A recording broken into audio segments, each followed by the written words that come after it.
सभी को राधे राधे। सभी को परिवर्तनी एकादशी की हार्दिक शुभकामनाएं। एकादशी व्रत कथा इस प्रकार है। युधिष्ठिर कहने लगे कि हे भगवान, भाद्रपद शुक्ल एकादशी का क्या नाम है, इसकी विधि तथा इसका महात्म्य कृपा करके कहिए। तब भगवान श्री कृष्ण कहने लगे कि इस पुण्य, स्वर्ग और मोक्ष को देने वाली तथा सब पापों का नाश करने वाली उत्तम वामन एकादशी का महात्म्य मैं तुमसे कहता हूँ, तुम ध्यानपूर्वक सुनो। ये पद्मा परिवर्तिनी एकादशी जयंती एकादशी भी कहलाती है। इसका यज्ञ करने से वाजपेय यज्ञ का फल मिलता है। पापियों के पाप नाश करने के लिए इससे बढ़कर कोई उपाय नहीं। जो मनुष्य इस एकादशी के दिन मेरी वामन रूप की पूजा करता है, उससे तीनों लोक पूज्य होते हैं। अतः मोक्ष की इच्छा करने वाले मनुष्य इस व्रत को अवश्य करें। जो कमलनयन भगवान का कमल से पूजन करते हैं, वे अवश्य भगवान के समीप जाते हैं। जिसने भाद्रपद शुक्ल एकादशी को व्रत और पूजन किया, उसने ब्रह्मा विष्णु सहित तीनों लोकों का पूजन किया। अतः हरिवासर अर्थात एकादशी का व्रत अवश्य करना चाहिए। इस दिन भगवान करवट लेते हैं, इसलिए इसको परिवर्तिनी एकादशी भी कहते हैं। भगवान के वचन सुनकर युधिष्ठिर बोले कि भगवान, मुझे अतिसंदेह हो रहा है कि आप किस प्रकार सोते और करवट लेते हैं तथा किस तरह राजा बलि को बांधा और वामन रूप रखकर क्या क्या लीलाएं की। चातुर्मास के व्रत की क्या विधि है तथा आपके शयन करने पर मनुष्य का क्या कर्तव्य है, सो आप मुझसे विस्तार से बताइए।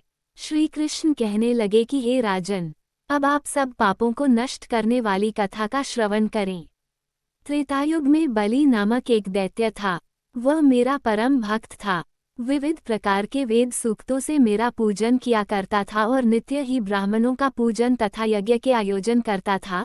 लेकिन इंद्र से द्वेष के कारण उसने इंद्रलोक तथा सभी देवताओं को जीत लिया। इस कारण सभी देवता एकत्र होकर सोच विचार कर भगवान के पास गए। बृहस्पति सहित इंद्रादिक देवता प्रभु के निकट जाकर और नतमस्तक होकर वेद मंत्रों द्वारा भगवान का पूजन और स्तुति करने लगे। अतः मैंने वामन रूप धारण करके 5वां अवतार लिया और फिर अत्यंत तेजस्वी रूप से राजा बलि को जीत लिया। इतनी वार्ता सुनकर राजा युधिष्ठिर बोले कि हे जनार्दन, आपने वामन रूप धारण करके उस महाबली दैत्य को किस प्रकार जीता। श्री कृष्ण कहने लगे, मैंने वामन रूपधारी ब्रह्मचारी बलि से 3 पग भूमि की याचना करते हुए कहा, ये मुझको 3 लोक के समान है और हे राजन, ये तुमको अवश्य ही देनी होगी।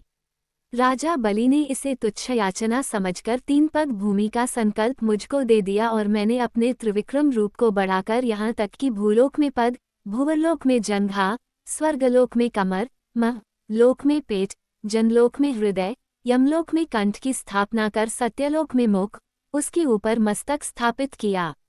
सूर्य, चंद्रमा आदि सब ग्रहगण, योग, नक्षत्र, इंद्रादिक देवता और शेष आदि सब नागगणों ने विविध प्रकार से वेद सूक्तों से प्रार्थना की।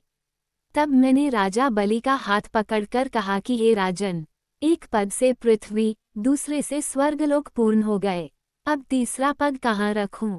तब बलि ने अपना सिर झुका लिया और मैंने अपना पैर उसके मस्तक पर रख दिया, जिससे मेरा वह भक्त पाताल को चला गया। फिर उसकी विनती और नम्रता को देखकर मैंने कहा कि हे बलि, मैं सदैव तुम्हारे निकट ही रहूंगा। विरोचन पुत्र बलि से कहने पर भाद्रपद शुक्ल एकादशी के दिन बलि के आश्रम पर मेरी मूर्ति स्थापित हुई। इसी प्रकार दूसरी क्षीरसागर में शेषनाग के पष्ठ पर हुई। हे राजन, इस एकादशी को भगवान शयन करते हुए करवट लेते हैं, इसलिए तीनों लोकों के स्वामी भगवान विष्णु का उस दिन पूजन करना चाहिए। इस दिन तांबा, चांदी, चावल और दही का दान करना उचित है। रात्रि को जागरण अवश्य करना चाहिए। जो विधिपूर्वक इस एकादशी का व्रत करते हैं, वे सब पापों से मुक्त होकर स्वर्ग में जाकर चंद्रमा के समान प्रकाशित होते हैं और यश पाते हैं। जो पापनाशक इस कथा को पढ़ते या सुनते